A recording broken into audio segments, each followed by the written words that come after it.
let's see here. Sean, if you want to go ahead, start us out. Yeah. Hey, Ted, after, a couple of tough losses there, especially the one up in Fargo, how good did it feel to go on the road and win the way you guys did? Yeah, that was big, the response we had after that tough loss at North Dakota State. It was big for us to get off, and we talked to our team about getting off to a good start at Omaha. Omaha is a team that plays well at home. Their last home game, they just beat UMKC. They play a lot. They won 3. They were 3-4 at home going into that game in league, and so they're a different team at home. So to start the game out well, and we did defensively and offensively, and to get up 27 at Omaha in the first half that's a big number. To do that against anybody, especially in league, in the first half, just doesn't happen very often. So our response to that loss was very good. 4 games left. You guys playing for some seeding here in the Summer League tournament. Is that kind of just? I know you go 1 game at a time, but is that something that you're paying attention to? Yeah, look at the standings and see. We've got 2 home games and the 2 road games, and right now we're seeing how high we can finish and continue to play well. We've had big leads in 4 of our last 5 games. North Dakota, we were up 27 against them. We're up, as we talked about, Omaha. We're up 13, I think, against Denver. We're up 17 against North Dakota State. So other than the state game, that's the only game we haven't had big leads in. So we played well. We just need to continue to play well. We're deeper than we've been all year with Xavier Fuller coming back and Keaton Kuchar coming off a red shirt and Eric Oliver playing better. So the biggest thing for us, we are playing to see how high we can finish in league and also for tournament seeding and just continue to play well. Yeah, I guess, you probably would have preferred to build that depth another way, but based on injuries and COVID, just having to play guys, does that almost now seem like, not a hidden benefit that you've been able to build some depth that maybe you wouldn't have otherwise? Yeah, it's been good to have the depth, and before we didn't have it, and guys had to play well. Now if somebody may not play well, we can put somebody else in the game. And like I said, Eric Oliver had a really good week. Keaton Kuchar is capable of coming in and contributing and doing well, and X obviously, who's been a starter his whole career here, the time here. But getting injured and inserting Boogie into the lineup, he's done a good job, and so we haven't put X back in the starting lineup. But those 3 guards give us a lot of depth and help us, and all of them are capable of coming in and contributing or having a good game, which really helps because if somebody's not, you can play them and you don't have any drop-off. Coach, you knew obviously with Stanley leaving and then with AJ being presumably out for the year, you'd have to find some scoring punch. Did you expect you'd get what you've gotten out of Mason this season? Well, I didn't know. Mason works really hard and has worked hard on his game. I could see it when he came back. He's improved his shooting. He's improved his mid-range finishing. Obviously, a great free throw shooter. It is interesting. We're actually better offensively than we were last year in all the categories for the most part. We score as many points.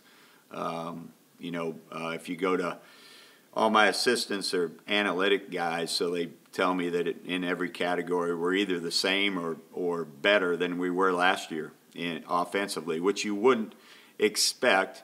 But we in our system, guys get better. And we, depending on we've changed the way we've played from last year. We're posting more guys up. We're pounding the ball more inside. And that was really where we thought our advantage would be.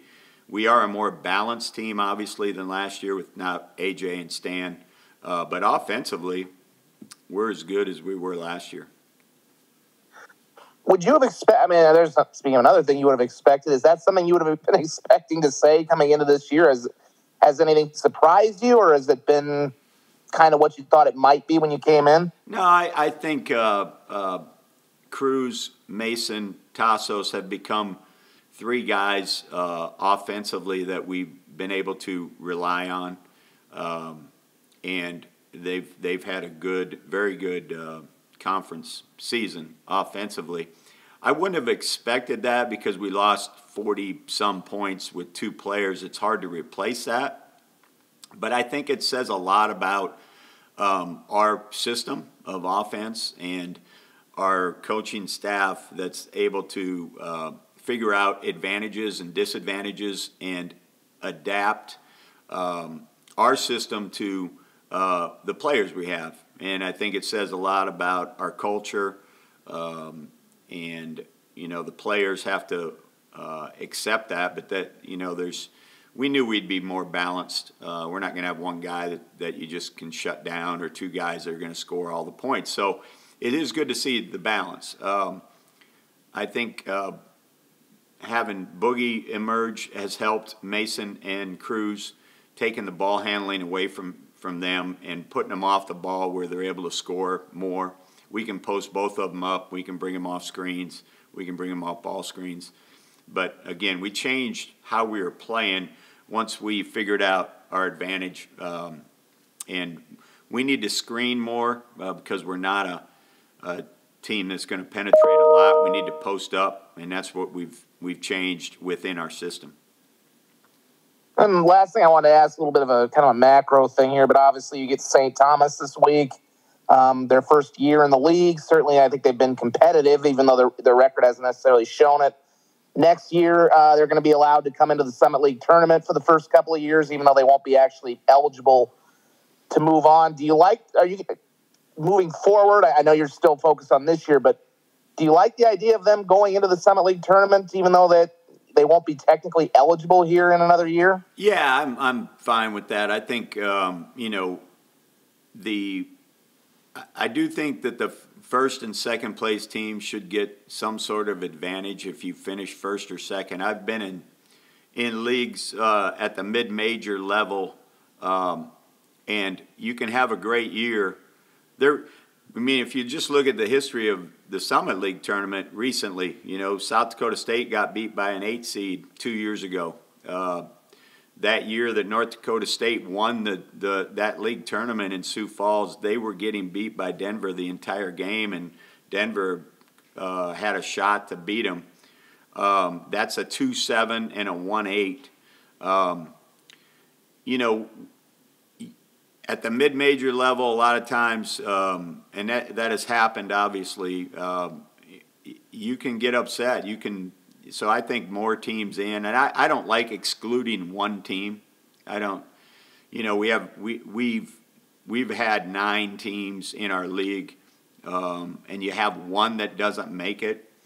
I don't think that's good. Let them play. Let the kids play. It's postseason.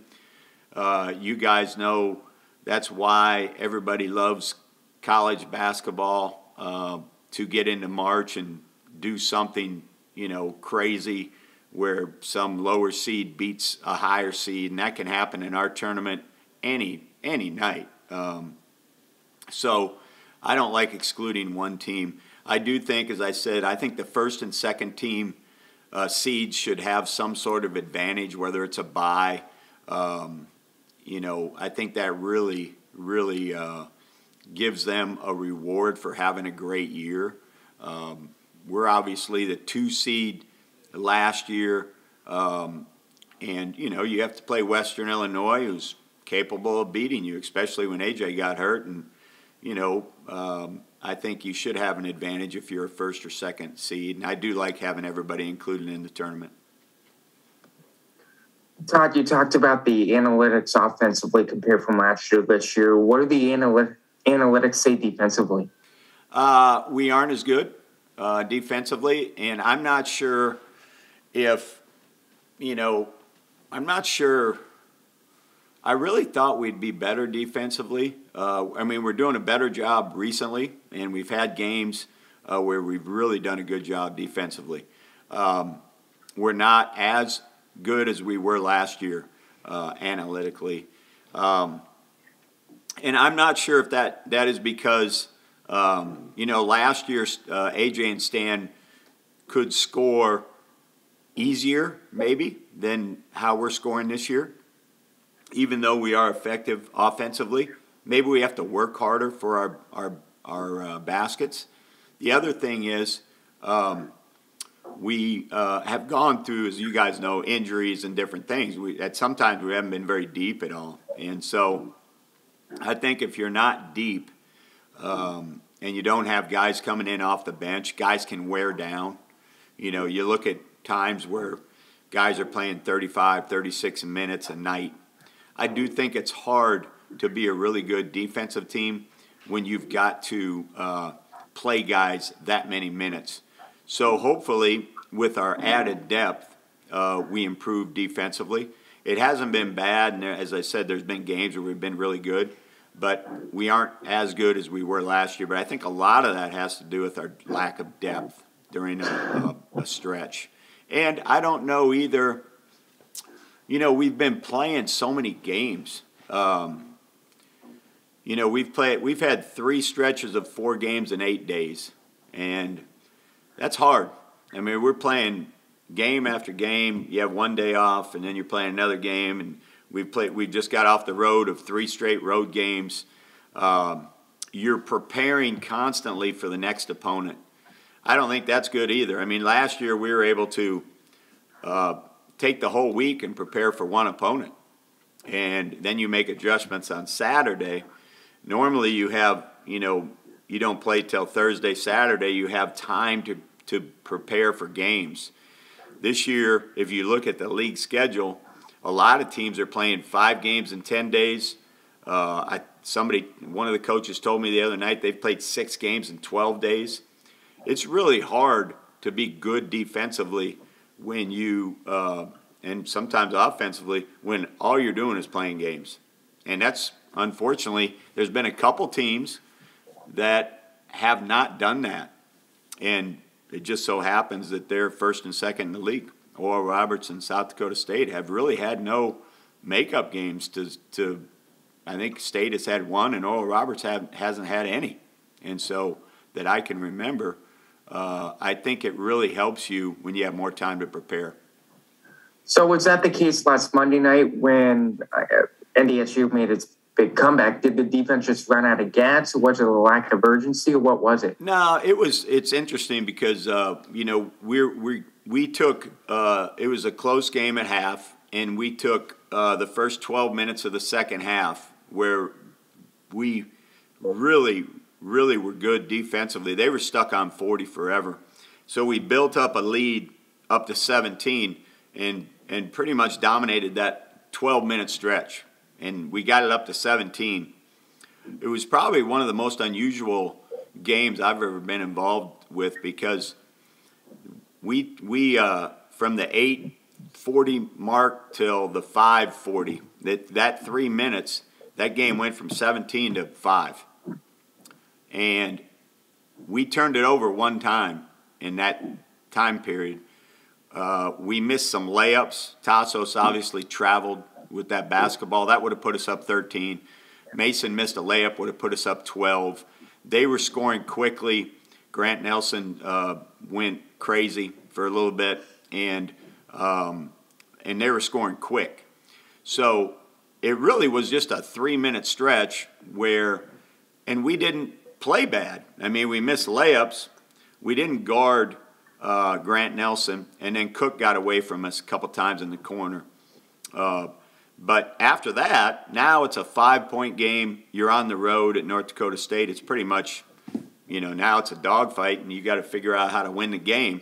And I was proud of the fact that, it's a 5-point game with 5 minutes plus to go, and, we tied it up. If we get one more stop, we go to overtime. We did a good job. We just had a bad 3-minute stretch. not from usually when teams make that kind of run, you usually are turning the ball over, taking bad shots. We didn't do any of that. We didn't turn the ball. We had, other than Tassos, we didn't turn the ball over. We turned it over twice in the last 8 minutes of the game. Tassos on that travel, and then X caught it underneath the basket. He got Edie in the air, and he didn't jump into him, and he turned, and Cruiser took it from him. So we had 2 turnovers in the last 8.5 minutes of the game. Took good shots, just didn't defend well enough down the stretch, and obviously with Nelson and Cook got hot. Yeah. And so talk to me a little bit. Plays games like, I mean, you guys know. They must just, they got to, hey guys, let's just play close games. And that's all they do. They just play close games. And they've beaten us in overtime here. Felt like we should have beat them, and then we should have beat them up there, I feel like. But they play last year in the league conference championship, they're down 20-something to Oral Roberts, come all the way back. They're getting dominated by South Dakota State at Fargo by 20 earlier in the year. They come all the way back and tie it. I mean, that's what they do. They have veteran guys that they can be down 20. They don't get rattled. They just turn up their defense, and you can count on it being a 2-point game at some point. Yeah.